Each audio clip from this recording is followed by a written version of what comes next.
Quelqu'un peut-il donner sa femme à son pasteur? Au nom de la parole de Dieu. Nous sommes sobres et lucides. Même toi, sœur. Non, ça vient de Dieu. Il m'a dit que je dois y obéir. Obéir, aller à l'hôtel. Nous sommes sobres et lucides. Ça c'est péché.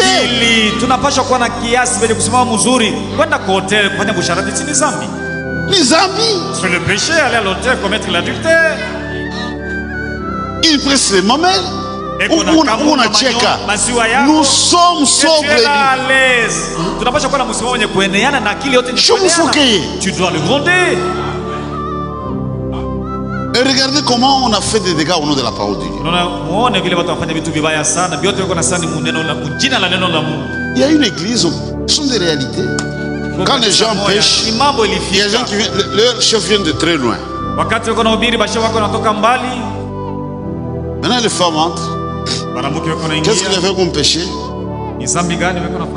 Elle raconte. Non. On doit coucher avec toi pour que ce péché puisse partir. Et ils font ça. Ça, ce ne sont pas les affaires de Dieu. Jésus est tout pour nous. Nous demeurons sobres et lucides dans les affaires terrestres et dans les affaires spirituelles. Tu as une famille, mais tu dois la nourrir.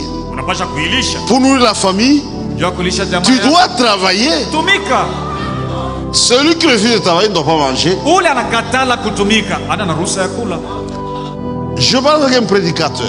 Il dit, frère, je vais dans un moyen missionnaire. Il dit, ça va, frère. Je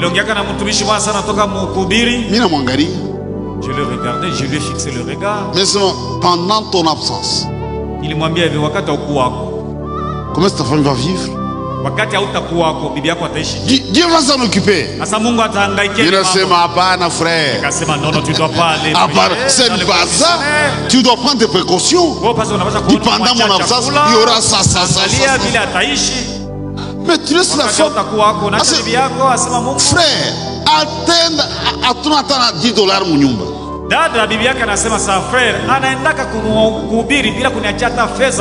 Il est un membre à Mungu. Ça, ce n'est pas servir Dieu, ça. Nous sommes sobres et lucides. Je dois laisser le minimum quand même.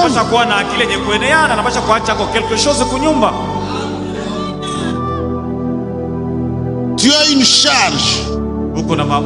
Tu as des enfants, la femme, on abacha. Tu le laisses. Tu veux le laisser. Une année en voyage missionnaire, tu es marié. Tu le laisses. Dieu d'abord. Tu as mal compris les choses.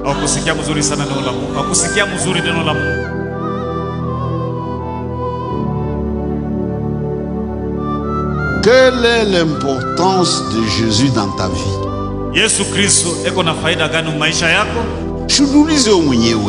Pose-toi la question. Pose-toi la question. Mais il y a des gens sur cette terre. Christ est tout pour eux. Nous devons parler comme Paul. Paul disait, Christ est ma vie. Notre vie sans Christ n'a pas de sens.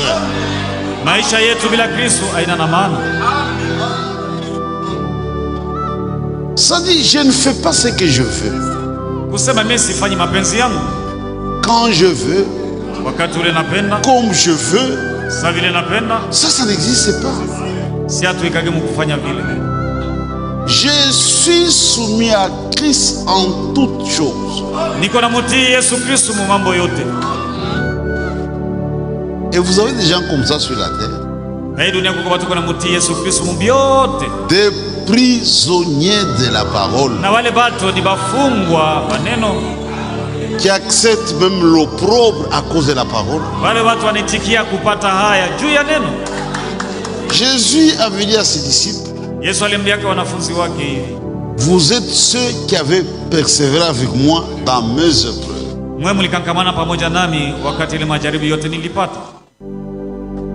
Quand je reviendrai, vous serez récompensés. Christ à la première vue, il devait porter l'opprobre. Ésaïe 53, il était humilié. On a craché sur Christ.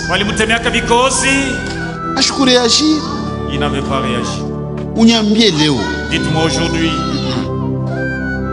si Satan saisit votre femme, elle crache sur toi, je ne sais pas qu'est-ce que tu vas faire. Tu risques de la décapiter. Mais regardez Christ. On a craché. Des crachats. C'était un temps d'humiliation. Parce que pour déboucher dans la gloire, il faut passer par les humiliations.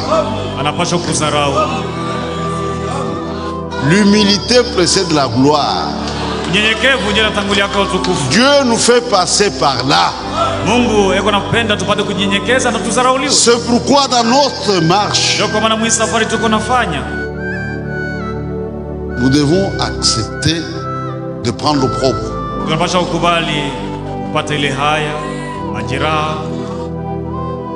Pour Christ. Pour la cause de la parole. Tu ne dois pas souffrir comme un malfaiteur. Tu as engrossé une païenne. Sa famille t'amène au parquet. On te jette en prison. Mais là tu dois sortir à Mungu. Ne dis pas que je souffre à cause de la parole de Dieu. J'ai refusé de l'épouser. Mais mais comment l'as-tu engrossé? Toi tu es un chrétien. Comment es-tu parvenu à engrosser une païenne? Là il n'y a rien de la parole de Dieu. Tu souffres comme malfaiteur. Mais quand il s'agit de la parole, Dieu a mambo ya Mungu. Quand il s'agit de la parole, tu souffres à cause de la parole de Dieu. Frère, Jésus dit, réjouissez-vous. Quand on dira de vous toutes sortes de mal à cause de moi, mais réjouissez-vous. Mais nous faisons le contraire. On m'a beaucoup critiqué. Mon bon est connu de tous les frères. Comment il vient à Bongo? Si c'est un mensonge, réjouis-toi. L'esprit de Christ vous attire la persécution. C'est l'écriture. Tous ceux qui ont eu piècement en Christ seront persécutés. Si l'esprit de Dieu repose sur toi, tu seras toujours persécuté.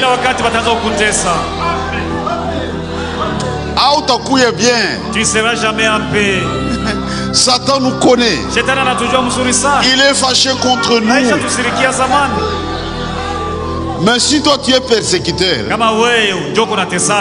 on a pas de mots. C'est que tu es possédé. Un élu ne peut pas persécuter un autre élu. C'est l'élu qui sera toujours persécuté. Même dans un mariage, si la femme est élue, l'homme n'est pas élu, mais il va persécuter la femme. Si c'est l'homme qui est un élu, Bibiana est élu, et la femme c'est la femme qui va persécuter son mari. Et l'élu là, na ule mteule va tout supporter à cause de la croix. atavumilia vyote juu ya msalaba. Malgré les bêtises de la femme. Ijapokuwa ile mambo mabaya, les injures. Oh, non, il m'a humilié. Hata kutopola pana alinipatisha haya mbele ya watu. Il attendra le secours en silence. Bwana atachunga msaada wa Mungu. Il Seigneur aide cette femme. Na ataanza kuomba sasa, Bwana Mungu msaidie bibi yangu. Elle ne connaît pas tes voies. Yeye hajui manjia zako. Il ne va pas convoquer la famille. Ataita jamaa yake. Non. Hapana, hata baita. Il va s'en remettre à Dieu. Yeye atamwomba Mungu na beba ile mambo anamtulia hayo Mungu. Un de lui qui souffre, il ne fait pas de bruit. Mteule leo kunateseka afanya kitu. Yo, minate soa. Je souffre. Tout le monde connaît tes difficultés. Watu wote wanafika na kujua mateso yako. Un de lui souffre en silence. Mteule kunateseka. Et il attend le secours en silence. Na iko nachunga msaada wa Mungu kimya bila kusema. Il y a un temps où nous devons porter l'opprobre. Kwa wakati itafika mule tunapaswa kubeba ile majeraha ile haya. Un temps va venir. Kwa samu itafika où l'heure de Dieu sonnera. Wakati ya Mungu itafika, là nous aurons part à la gloire de Dieu. Ni pale ile utukufu ya Mungu na yote itakuwa yetu. Ne faites jamais le jeu de l'ennemi. Usianze kumsaidia shetani mwile kazi kunapenda kufanya. Suivez la parole de Dieu. Mkuye musikie neno la Mungu. Donc on doit accepter l'opprobre. Tunapaswa kuitikia haya. Pour la cause de la parole de Dieu. Juu tu ya neno la Mungu. Et la parole nous attire l'opprobre. Neno la Mungu inatuleteaka kila wakati haya au majeraha. Dieu agira dans ses saints. Mungu yeye atatenda ni ndani ya watakatifu wake. Il y a des gens qui sont destinés au salut. Tuko bale watu walitangulia kutayarishwa juu ya wokovu. Prenons